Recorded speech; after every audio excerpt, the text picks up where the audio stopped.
What's up, YouTube? It's Chris with Murphy Firearms Training. I had someone bring this to me the other day and say, hey, can you get this apart and just look at the damage and do a video on it? They actually asked me to do a video on this. So this is an AR-15. It's a Palmetto State Armory PA-15. Guy bought it and supposedly on his very first shot accidentally loaded 300 Blackout. Now, I don't know if he was at the range with other people and got ammo mixed up, bought the wrong ammo, don't know. But he knows for a fact that he pulled the trigger on a 300 Blackout. Now, I got this gun apart, and I'll show you the stuff that came out. But here's something that came out of the chamber here. And if you look real close, I think you can see that head stamp. It is, in fact, 300 Blackout. And I'm going to go through the damage to this gun piece by piece by piece and show you what I found. So, and I'm going to insert some pictures in here. So, I'm going to start with it was a real pain to get apart. And if you look at the frame, you can see this side of the frame bowed out significantly. Also sheared off the bolt release handle here. So this is your bolt catch button here to release your bolt is sheared clean off. But this is bowed out significantly. Really the only damage to the lower that I can find. The upper, likewise, on the side opposite the ejection port, is bowed out significantly. Same side matching the lower there. And I don't know if the lower caused the upper to bow out or if just the gases did, but there you go, okay? The charging handle, the little hook that holds the charging handle, sheared off. You see that nice shiny metal there? That just sheared right off. So there's that. And then the bolt, now I will tell you the bolt is, you can't really gauge the bolt because I took this gun apart. This piece here, if you look carefully, you'll see this thing is split. And I mean split here and here. Big split. This was actually sticking about that far out.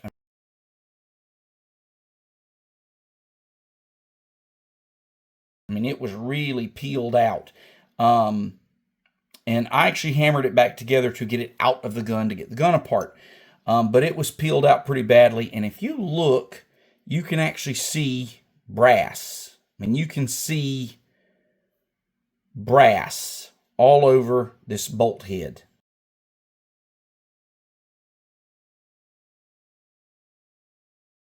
When I got this gun open, the first thing that happened was this and this were just sitting in the barrel. I took it apart with the barrel facing down. These were just sitting there, okay? And so those kind of fell out, and I looked and said, sure enough, that is 300 Blackout. And if you look, this brass looks funny. I mean, if you look at it, it looks like something's here, like what's going on. And if you look at the extractor claw, you'll kind of see what happened here is the extractor claw kind of got stuck in the brass. Like part of the extractor claw is permanently made into the head stamp now. It is 300 Blackout, big blowout. You can see where this part of the rim just blew out. Probably what bulged your receiver there. And so when I found this, I dumped this out. And then in the chamber sat this. There was no neck, just this, with this just sitting there, okay? So that fell out. I was sitting just like that, actually. That fell out. It was a real pain to get this out of the chamber. It was stuck in there real well.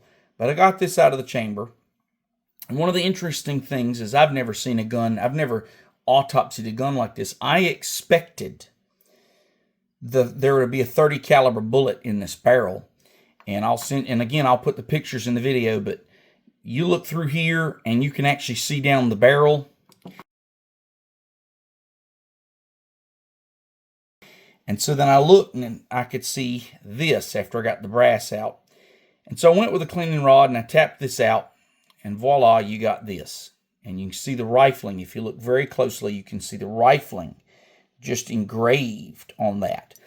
And the core of this bullet were actually forced down the barrel. And so this was a 30 caliber bullet and it was forced down a 22 caliber barrel.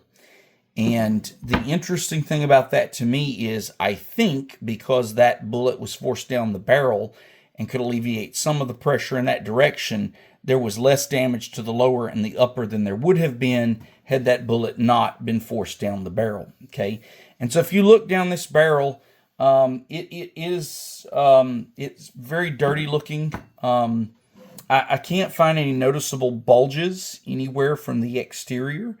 The chamber looks good. Again, you can see if you look carefully, get this thing to focus, you can see some brass. Looks like some brass kind of liquefied, especially down in here. So definitely the case at least partially melted. Again, forced the entire core down the barrel. So that's what happens when you touch off a 300 Blackout in a 5.56 by 45 chamber. So a lot of these guns will chamber them. A lot of times they'll chamber most of the way and the bolt will almost be closed and someone will tap that forward assist just enough to force that 300 Blackout into battery. I can't say it enough. Make sure what caliber your gun is. Make sure what caliber you're shooting. This bolt is trash. It's just no good. This bolt carrier group's junk. The lower, I wouldn't shoot it again. I mean, that's some pretty serious structural damage. The upper, again, pretty serious structural damage. Bowed out pretty badly. Oh, and the spring for this is gone. It just sheared the legs off the spring. The spring is just gone. That was the other piece of damage. But the barrel itself actually seems viable. I doubt it would be as accurate. But there's no visible damage. And if you sat and mic'd it before and after, you know, there may be a few thousandths of swelling. But anyway, that is kind of the autopsy of this. I never would have believed the 30 caliber bullet would be forced down a 22 caliber bore. But that is, in fact, if you shoot a 300 Blackout in a 5.56 by 45 chamber, that is, in fact, what happens. This was stuck inside the rifling. And you can see the tip of the bullet just opened up. And all that lead core was just forced down the bore, leaving just the jacket literally imprinted in the barrel. So, and again, the case, like I said, just no neck, no nothing, just blew open. And you can see, I mean, it was really, it's striated here where it's actually like stuck to the inside of the chamber. So anyway, that's what you get, folks. And not a whole lot usable in this gun. It's pretty much junk, but kind of makes a good demo for what happens when you shoot the wrong ammo in the wrong gun. So be careful out there. Appreciate you watching. And yeah, don't do that. That's all I can say. Thanks, guys.